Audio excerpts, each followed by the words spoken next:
ഉസ്താദ് പറഞ്ഞ പോലെ ഈ മറുപടി പറയുമ്പോൾ അവർ പറയാറുണ്ട്, അപ്പോൾ റസൂലുള്ള ഈ ഇതെല്ലാം അദൃശ്യമായ രൂപത്തിൽ അറിയുന്നത് കൊണ്ട് സ്വന്തം സ്വഹാബത്തിനെ കൊലക്ക് കൊടുത്തതാണോ?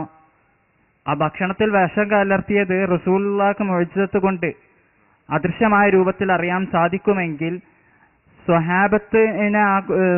സ്വഹാബത്ത് മരിക്കുന്നതിൽ നിന്നിട്ട് ആ വിഷം കലർന്ന ഭക്ഷണം കഴിച്ച് മരിക്കുന്നതിൽ നിന്ന് സ്വഹാബത്തിനെ രക്ഷിക്കാത്തത് കൊണ്ട് റസൂലുള്ള അറിഞ്ഞുകൊണ്ട് പറയാതിരുന്നതാണോ? അപ്പൊ കൊലക്ക് കൊടുത്തതുപോലെ ആയില്ലേ എന്ന് ചോദിക്കാറുണ്ട്. അതിന് മറുപടി ഞാൻ പറയാം. ഉദാഹരണമായിട്ട് റസൂലിനെ അറിയാത്തത് കൊണ്ടല്ല, പടച്ചോനും അറിയാതെ കൊണ്ടല്ലല്ലോ.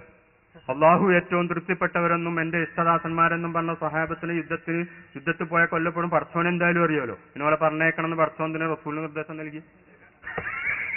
പടച്ചോൻ റസൂലിനെ അറിഞ്ഞില്ലെന്നാ നിൽക്കുന്ന പടച്ചോൻ അറിയില്ലേ? ഇത്രയും കഷ്ടപ്പെടുത്ത് ദീനിന് വേണ്ടി പരിശ്രമിക്കുന്ന സ്വഹാബത്തിന് യുദ്ധത്തിന് പോകാൻ വേണ്ടി കൽപ്പിച്ചത് പടച്ചോന്റെ കൽപ്പന പ്രകാരമാണല്ലോ പോയത്. അങ്ങനെ പടച്ചോനും അറിയില്ല എന്ന് അറിയേണ്ടി വരില്ല. ഇതിന്റെ പേരിൽ ഇവർക്ക് അറിയില്ല, എന്നാ പടച്ചോനും അറിയില്ല അറിയേണ്ടി വരും. ആ പടച്ചോനിന് എന്തിനാ പറഞ്ഞിട്ട് അവിടെ ചില മസലഹത്തുകൾ ഉണ്ടാവും, അതുപോലുള്ള ചില മസലഹത്തുകൾ ഇവർ പറഞ്ഞു കൊടുക്കുന്നിടത്തുണ്ടാകും. അതാണ് എന്റെ മറുപടി. അപ്പൊ അള്ളാഹു പറഞ്ഞയക്കുമ്പോ അത് ഷഹീദിന്റെ കൂലിയാണെന്ന് പറയുന്നു. അതേ റസൂല് പറഞ്ഞയച്ചാലും അങ്ങനെ തന്നെയാണ്. ഇപ്പൊ യുദ്ധത്തിൽ കൊല്ലപ്പെട്ട സഹാബിമാരൊക്കെ ഷഹീദ് നമ്മൾ പറയുന്നത് അതെ അല്ലേ? ആണ്. അപ്പൊ അള്ള പറഞ്ഞേക്കണം കുറെ ഷഹീദന്മാരുണ്ടായാലല്ലേ സുന്നിയക്ക് ബദർ മൗലൂദൊക്കെ കഴിക്കാൻ പറ്റുള്ളൂ.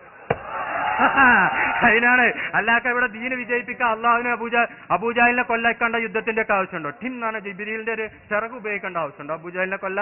പിന്നെ അവിടെ ബദർ യുദ്ധം നടത്തി എന്തിന്?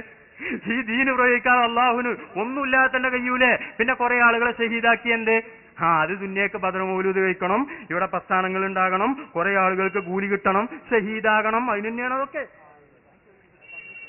അല്ലെ അബൂജാലിനെ കൊല്ല ഇക്കണ്ട സാഹബത്തിൽ എങ്ങനെ ഇറങ്ങാറാക്കണ്ട എന്താ ആവശ്യമുള്ളേ? പർച്ചോനിപ്പോ എന്തായാലും കഴിയുന്നില്ല. ഇപ്പൊ നമുക്ക് കണ്ടുകൂട്ടർക്ക് അഭിപ്രായ വ്യത്യാസമല്ലല്ലോ.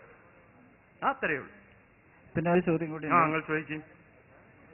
ഏതായാലും അതിലിപ്പോ നിങ്ങളാണല്ലോ ചോദിച്ചത്. നിങ്ങൾക്ക് ഇപ്പൊ സമാധാനം ആയിക്കണോ? സമാധാനം. അൽഹംദുലില്ലാ.